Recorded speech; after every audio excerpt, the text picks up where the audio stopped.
Hello friends, life line में आपका स्वागत है। दोस्तों, आज हम बतलाएंगे कि जैसे जो दीवार होती है, या देखिए जो दीवार होती है, तो आपके पास जब घर बनाते हैं तो जो चुनाई करता है मिस्त्री, तो उस पर आप हमेशा ये ध्यान दें कि जैसे मान लिया जाए कि ये ईंट है, या देखिए जैसा कि मैं आपको दिखा रहा हूँ ये ईंट है, तो इसका जो ऊपर की लाइन है ये बिल्कुल ईंट के बीचों बीच सेंटर कटना चाहिए। देखिए, यह देखिए जैसा कि मैं आपको दिखा रहा हूँ ये बिल्कुल सही दीवार लगा हुआ है।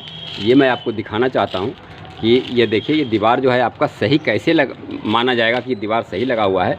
तो मतलब जो कहीं पे भी दीवार पे कहीं पे भी आप देखें तो जो ईंट है, जो नीचे की लाइन की ईंट है, जो ऊपर की लाइन हो, तो ये इसका जो लाइन जो क्रॉस करेगा ये बीच सेंटर पे करना चाहिए। या देखिए जैसे थोड़ा बहुत 2-4 सूत का अंतर हो जो तो कोई दिक्कत नहीं है, लेकिन ज़्यादा अंतर नहीं होना चाहिए, क्योंकि अगर ऐसा होता है तो आपका दीवार कभी भी गिर सकता है। क्योंकि इसमें जो कलाकारी यही है, राजमिस्त्री कलाकारी ही यही है कि जो है जैन काट के चले। काटने का मतलब यही होता है कि जो ईंट का जो है बीच में लाइन चले, फिर ये यहाँ चले, यहाँ चले, यहाँ चले, इस तरह से चलना चाहिए। मतलब ऐसा नहीं है कि ये लाइन यहाँ है तो उसको 1-2 इंच इधर हो, 1-2 इंच इधर हो, जैसे उल्टा सीधा आपका चुनाई करे। तो वैसे परिस्थिति में क्या होगा, आपका दीवार कभी भी गिर सकता है। दोस्तों, ये जो मैं आपको जो सही है वो बता रहा हूँ आपको। आप जैसे आप घर बनाएंगे तो आप ये सब बातें अपना घर मकान बनाते हैं आप, तो मिस्त्री पे ये बिल्कुल आपको ध्यान देना है कि जैसे ये जो आपका चुनाई कर रहा है मिस्त्री, तो इसका जो कट है ये सेंटर में कट रहा है या नहीं कट रहा। अगर नहीं कट रहा है तो आप मिस्त्री को बोल सकते हैं कि ये आपका दीवार जो है वो गलत लग रहा है और इसको सही करके लगाएं। तो वो अब आपको हो सकता है ऐसा भी कर सकता है कि कैसे सही होगा, तो आप बिल्कुल बेझिझक कहिए कि ये जो क्रॉस है, ये जो मेरा ऊपर का लाइन है, ये सेंटर ईंट पे कटना चाहिए। देखिए इस तरह से, ऐसा जैसा कि मैं आपको दिखा रहा हूँ। इसमें पूरी ये जो दीवार लगी हुई है ये पूरी सही लगी हुई है। मतलब आपको मैं पूरा लाइव दिखा रहा हूँ, कहीं पे भी ऐसा ईंट नहीं है जो कि साइड से कटता हो। अब अगर आपको समझ में नहीं आता हो कि ये साइड और सेंटर बीच अगर समझ में नहीं आता हो, तो मैं आपको दूसरी दीवार की तरफ ले चलता हूँ जो गलत लगा हुआ है।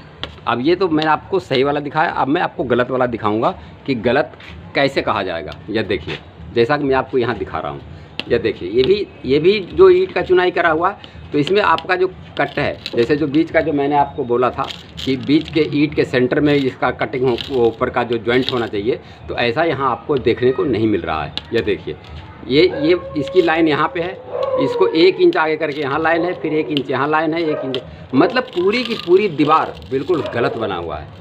तो ऐसा कौन करता है? ऐसा करता है झोला छाप मिस्त्री।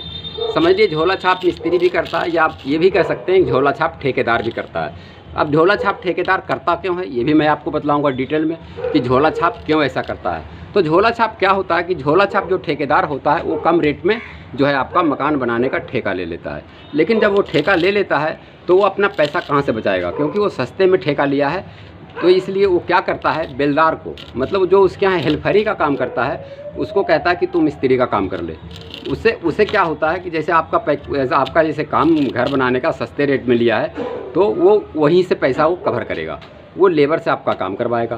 तो लेबर तो ऐसे ही काम करेगा जैसा कि मैं आपको दिखा रहा हूँ। ये देखिए, तो ये 100% है कि ये दीवार लगाई गई है, ये कोई मिस्त्री नहीं लगाया होगा, 100% मैं कह रहा हूँ। तो इसमें वैसे ये पुराना दीवार लगा हुआ है, मैं इसमें मुझे पूरी जानकारी नहीं है कि ये मकान ठेके पे बना है या दिहाड़ी पे बना है, लेकिन अक्सर ऐसा ही होता है। या तो कई बार ऐसा भी होता है कि झोला छाप मिस्त्री आपके पल्ले पड़ गया और आपको मकान बनाने का कोई भी तजुर्बा नहीं है, तो आपको ये सब चीज़ें जो है पता भी नहीं चलेगा कि मेरे मकान में मिस्त्री क्या फॉल्ट कर रहा है, ये बिल्कुल नहीं पता चलेगा।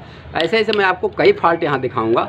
जैसे कि देखिए एक फॉल्ट तो मैं ये दिखा रहा हूँ कि ये जैसे कि ये जो इसकी जो चुनाई करी हुई है, सेंटर में इसका कट नहीं लग रहा है, जो इसका जॉइंट है बीच में सेंटर में कटना चाहिए, ऐसा नहीं है, बिल्कुल ईंट पे ईंट रखा जा रहा है। तो ऐसे परिस्थिति में क्या है, ये मकान बैठ जाता है। कई बार ऐसा हादसा हो जाता है जैसे आप सुनते हैं कि पूरी की पूरी बिल्डिंग बैठ गई। तो क्यों बैठता है? यही कारण है, क्योंकि उसकी जो चुनाई है जो बिल्कुल सेम टू से ईंट के ऊपर ईंट, ईंट के ऊपर ईंट, ईंट के ऊपर ईंट, अगर ऐसा चुनाई होगा तो क्या होगा, मकान 100% बैठेगा।